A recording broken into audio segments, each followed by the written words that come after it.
I came home 2 days early, craving silence, my own bed, and the familiar scent of lake air. But when I turned into my driveway, a stranger was on my porch, shouting into a phone. Then I saw the flashing red and blue lights. You won't believe how deep the violation went. Stay till the end for the justice that followed. After 3 weeks away on business, all I wanted was to walk into my home, drop my bags, and breathe. The long flights, the missed connections, the airport noise, I'd tolerated them all just for the moment of turning down my gravel driveway and seeing the lake shimmer behind my house. It was always quiet here. Always still. But that day it wasn't. A silver car I didn't recognize was parked right in front of my garage. My porch light was on. Curtains were closed that I had left wide open. I slowed the car and stared. Something wasn't right. I hadn't told anyone I was coming back early. No caretaker. No family. Just me in a locked house waiting for peace. But this wasn't peace. It was invasion. Before I even stepped out, a woman stormed down the porch, clipboard in one hand, phone in the other. Her face was sharp, voice louder than necessary. "You can't be here!" she barked. "I've already called the police. You're trespassing." I didn't answer at first. I just blinked stunned. Then I said the only thing that made sense. "This is my house." She scoffed, eyes narrowing. "This home has been under HOA compliance review for weeks. The owner's absent, and the HOA has authority." Her tone was icy, rehearsed. I didn't even live under an HOA. I deliberately bought outside of their boundaries. My title was clean, independent. And yet, here I was, being told I didn't belong in my own home. Within 5 minutes, a sheriff's cruiser pulled in behind me. The deputy stepped out slowly, hand near his hip, eyes shifting between me and the woman. She rushed over to him before I could say a word, unloading a frantic stream of accusations. I waited, silent, as the deputy nodded, then approached me. I handed over everything, my license, a printed deed, proof of my flight, utility bills. The deputy took it all back to his vehicle. Meanwhile, Karen, I had no other name for her, stood by the porch, smug, arms crossed. It was like she was the one coming home and I was the intruder. I could feel the neighbors peeking out from behind blinds. Watching. Judging. When the deputy returned, his voice was slower, more deliberate. "Sir, your name matches the deed. Records show no HOA jurisdiction. You're the sole owner." Relief, sharp and momentary, flickered through me. But the real punch came when he turned to her and asked, "Ma'am, how long have you been inside this residence?" She stammered. I've been monitoring it. It was unoccupied. I was making sure it wasn't vandalized." The lies were thin, poorly stitched. The deputy looked at me. "Would you consent to us going inside?" I nodded. My key was already in my hand. It didn't fit. She had changed the lock. But someone had left the door unlocked. It creaked open like a betrayal. The smell hit me first, air freshener, take-out food, not the clean emptiness I had left behind. Her bags were in the hallway. Pillows on the couch.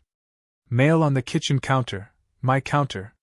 My house had been lived in. Not watched. Not guarded. Occupied. And all without my knowledge. I turned to the deputy. His jaw had tightened. We walked back outside. Karen was pacing now, phone clutched tight.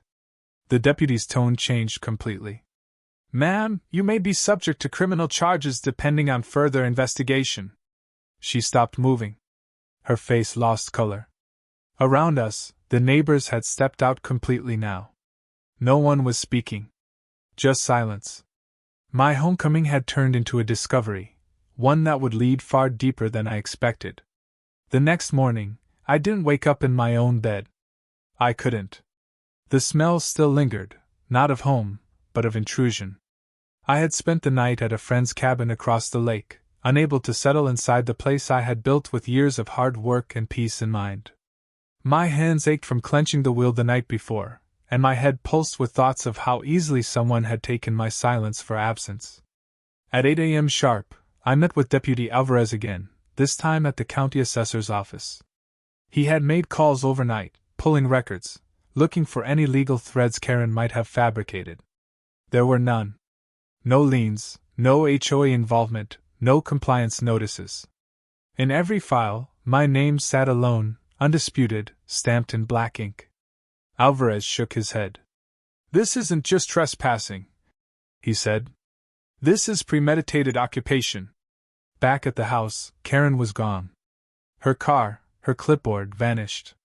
But the signs of her stay were still everywhere.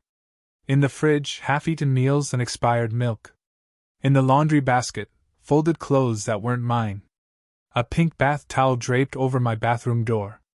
Her mail, not addressed to her, but forwarded, sat in a neat stack on the kitchen counter. Someone had taken the time to move into my life. I began documenting everything. Photo by photo. Time-stamped, organized. I wasn't sure yet whether I would pursue charges, but my gut told me this went deeper than one woman wandering onto a property. There was structure in her stay, routines, groceries, even a note on the fridge reminding her to check sprinkler system Thursday. That wasn't an accident. That was possession. I went to the HOA office next, even though I knew I was outside their boundaries. But something told me Karen wasn't a stranger there. The woman at the front desk barely looked up until I said the name. Her eyes flickered, and she paused before speaking. "She doesn't work here," she finally said. "But she comes in. A lot." That pause said everything. I left later that afternoon. I got a call from Alvarez. He had pulled security footage from a neighbor's camera across the street. The feed showed Karen arriving in her car 2 days after I left for the airport. She had walked around the house for almost 20 minutes, clipboard in hand, before vanishing behind the back gate. The next morning, she returned with bags. The video wasn't just unsettling, it was calculating. She hadn't just stumbled in. She had studied the house. Watched it. Waited. Alvarez's voice was firmer now. "We're treating this as unlawful entry and occupation. But I need you to check something. Has anything been taken?" I hadn't even thought of that. So I returned, this time with a different lens, one that didn't just see violation, but theft. Drawers were opened, but not emptied. My tools were where I had left them. The bedroom closet held all my jackets. The only thing missing was time. And space. And the sense of safety that used to live here. I realized then, it wasn't about things. Karen hadn't come to steal objects. She had come to inhabit identity, to make herself feel like she belonged by erasing the fact that I ever had. I sat on my porch as the sun dipped low over the water, the lake glowing like molten glass. This place used to bring me peace. That was the real crime. Not the food she ate or the lock she changed, but the theft of stillness. Of privacy. Of the sacred silence that made this home what it was. Now, every creak of the floorboard would echo with suspicion. As darkness settled in, I locked the door twice and leaned against it. The investigation wasn't over. Alvarez said there were other complaints about someone from the HOA walking into vacant properties. But none had proof. I had. Tomorrow, we'd file the formal report. But for tonight, I was back under my own roof, and nothing about it felt like home anymore. By morning, I had already printed every photo, every timestamp, and every note from the past 2 days. I walked into the county sheriff's office with a quiet resolve and a full folder. Deputy Alvarez met me at the front with a firm nod. "Let's make this official," he said. We sat in a private room, the air cold and still, as I laid out each piece of evidence like puzzle fragments that all pointed to the same truth. The report was long. The facts spoke for themselves: occupancy without permission, unauthorized mail forwarding, willful misrepresentation, and the most disturbing, impersonation of HOA authority. Alvarez made calls. A warrant was discussed. Then came the part one hadn't anticipated. The sheriff wanted me to file a no-contact order, not just against Karen, but against any unauthorized HOA representative. "This isn't a one-off," he said. "This might be the start of a bigger pattern." I returned home, now with legal papers taped to the inside of my front door. It wasn't just personal anymore, it was documented, enforceable. Still, I couldn't rest. So I installed cameras on all corners of the property, changed every lock, and placed floodlights along the perimeter. The house glowed like a fortress at night. My peace was expensive now, not in money, but in vigilance. 3 days later, Karen returned, not to the house, but to the edge of my driveway. She stood behind the property line, hands on hips, talking to someone on the phone. She wasn't smiling. She wasn't yelling. She was calculating. I watched her from inside as she paced back and forth. She never stepped past the boundary. She knew the line now, both legally and literally. That evening, a letter arrived. It was from the HOA board bearing an official seal. I opened it carefully. It read like a veiled threat masked as policy, alleging unauthorized property improvements, and citing a fine for noncompliance. My address was printed at the top. The problem? I wasn't part of the HOA. Never had been. I walked over to the town records office again, pulled the original deed, and there it was, bold and clear. This property is located outside any homeowners association jurisdiction. I sent the HOA a certified letter the next day, attaching the deed, the legal disclaimer, and copies of the sheriff's documents. I stated that any further harassment or false claims would be met with formal legal action. I CC'd the sheriff, the county assessor, and my lawyer. Then, for good measure, I shared it with a local real estate blog anonymously. HOA overreach had a pattern in this region.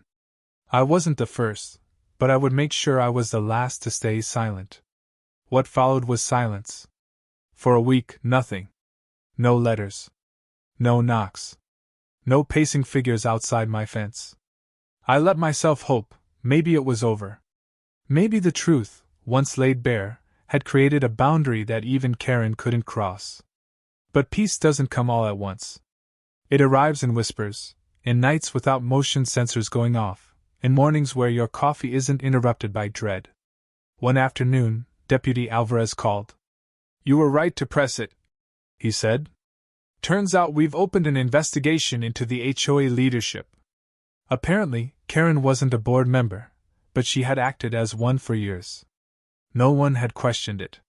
She had filed fake reports, delivered unauthorized notices, and even intimidated homeowners out of their properties using falsified documents. Mine was just the first case with enough proof to unravel the whole thing. They arrested her quietly, without a scene. Alvarez told me she didn't even protest. Just nodded, as if she had seen it coming for years. I didn't celebrate. There was no parade, no announcement. Just a cold, steady relief, like a storm passing and leaving the sky dark, but calm. Justice doesn't always roar. Sometimes it just breathes. Weeks later, I walked back through my front door, not just to shelter, but to home. The lake shimmered beyond the trees again. The walls were just walls, no longer stained by memory.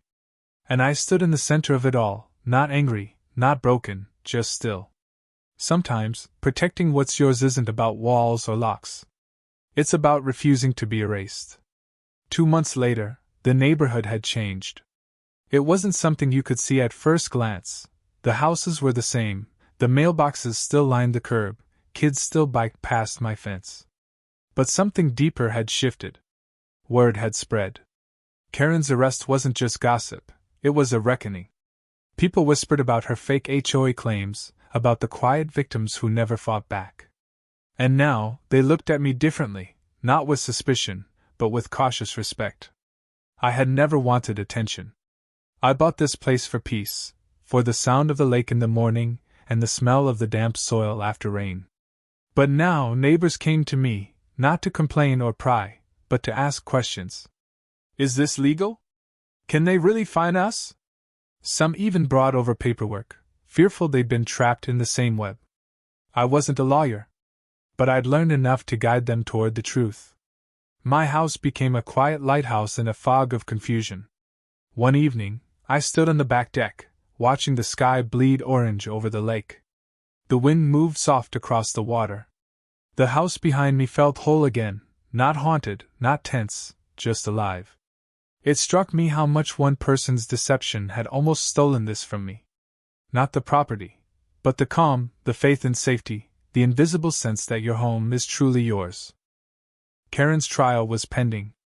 The charges ranged from trespassing and impersonation to fraud and harassment. The DA had built a solid case, not just from my story, but from several others who came forward afterward. It turned out she had collected dues from people for years, pocketing them under a shell HOA name that didn't even exist in county records. Her illusion had been clever, just bureaucratic enough to go unquestioned. The most painful part? No one stopped her until now. Not because they didn't care, but because they didn't know how to fight back. Most homeowners, especially the elderly or out-of-town landowners, didn't question official-looking letters or a woman who claimed to be enforcing community rules. Karen had weaponized fear. I had just gotten lucky, by being home at the wrong time, and asking the right questions.